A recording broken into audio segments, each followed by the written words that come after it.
सोचो आप अभी अभी सोकर उठे हो और जैसे ही आप अपना फोन चेक करते हो आपके पैरों तले जमीन फिसल जाती है। फोन पर लगातार नोटिफिकेशंस आ रहे हैं कि आपके बैंक अकाउंट से लाखों रुपए कट चुके हैं, लेकिन आपको इसके बारे में कोई जानकारी नहीं है कि ये पैसे आखिर निकाल कौन रहा है। आप बैंक में कॉल करते हो लेकिन वहाँ से भी कोई मदद नहीं मिलती। ऐसी सिचुएशन में आप क्या करोगे? कुछ ऐसा ही हुआ था आज से 12 साल पहले, जब ये चीज हजारों लोगों के साथ हो रही थी। लेकिन इसके पीछे आखिर था कौन, ये पता करने में FBI के भी पसीने छूट गए थे। पता चला कि ये मल्टी बिलियन डॉलर्स की चोरी किसी हैकर ग्रुप ने नहीं बल्कि 20 साल के एक लड़के ने की थी। आखिर कौन था ये लड़का और इसने ये हैकिंग करी कैसे? आइए जानते हैं आज की वीडियो में।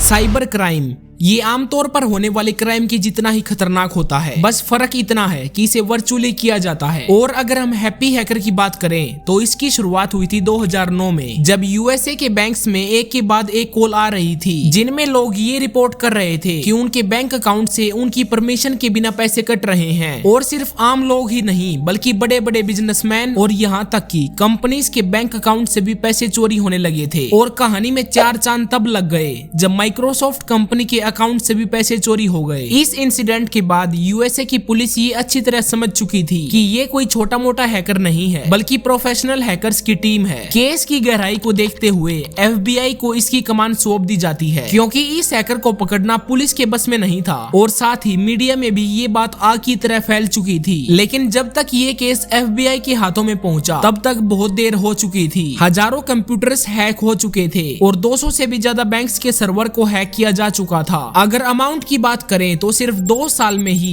इस हैकर ने 4000 मिलियन डॉलर्स चुराए थे, यानी 4 बिलियन डॉलर्स। अगर इंडियन करेंसी में बात करें तो करीब 32,000 करोड़ रुपए। और याद रहे ये बात 2010 की है, अगर अभी के टाइम में देखें तो इसे डबल कर लेना। अब FBI की सबसे बड़ी चुनौती थी इस हैकर को पकड़ना, क्योंकि किसी भी हैकर को पकड़ने के लिए उसी की लेवल की प्लानिंग करनी पड़ती है। अब क्योंकि FBI के पास इस हैकर का कोई सबूत नहीं था, इसलिए उन्होंने उन सभी हैकर से पूछताछ करी जिन पर पहले से क्रिमिनल केस रिकॉर्ड थे। लेकिन इसे क्या ही होने वाला था, इसे हैकर को थोड़ी ना पकड़ सकते हैं। अगर आप भी यही सोच रहे हो तो थोड़ा रुको। दरअसल इस हैकर से गलती हो गई और ये गलती थी लालच करना। इसने बैंकों से मोटा पैसा तो चुरा लिया, लेकिन और ज्यादा पैसा कमाने के लालच में अपना हैकिंग सॉफ्टवेयर डार्क वेब पर बेचने लगा। और इस बात की खबर FBI को लग जाती है। इसके बाद FBI के 2 ऑफिसर्स हैकिंग सॉफ्टवेयर खरीदने के बहाने से हैकर से बातचीत करते हैं। FBI का प्लान काम करने लगता है। मीटिंग की डेट भी फिक्स हो जाती है, लेकिन पता नहीं कैसे हैकर को इसकी भनक लग जाती है और FBI के प्लान पर पानी फिर जाता है। लेकिन इसे FBI के पास हैकर की डिटेल आ जाती है। ये एक अल्जेरियन हैकर था जिसका नाम हमजा बेंडलेज था। अब FBI के पास हमजा की फोटो और डिटेल्स तो आ गई थी, लेकिन इससे भी वो ज्यादा कुछ नहीं कर सकते थे, क्योंकि उन्हें ये पता नहीं चल रहा था कि हमजा दुनिया के किस कोने में छिपा हुआ है। इसके बाद हमजा की फोटो को पूरी दुनिया की पुलिस के पास मोस्ट वांटेड हैकर के तौर पर भेज दिया जाता है। लेकिन काफी लंबे टाइम तक पुलिस को नाकामी के अलावा और कुछ नहीं मिल सका। लेकिन एक दिन एक पुलिस ऑफिसर मलेशिया एयरपोर्ट पर हमजा की पहचान कर लेता है, जब वो अपनी वाइफ के साथ छुट्टियां बिताने गया हुआ था। FBI ऑफिसर्स तुरंत USA से मलेशिया पहुंचते हैं और ये कंफर्म करते हैं कि ये वही हैकर है जिसने इतने बड़ी हैकिंग को अंजाम दिया था। बाद में हमजा ने कबूल किया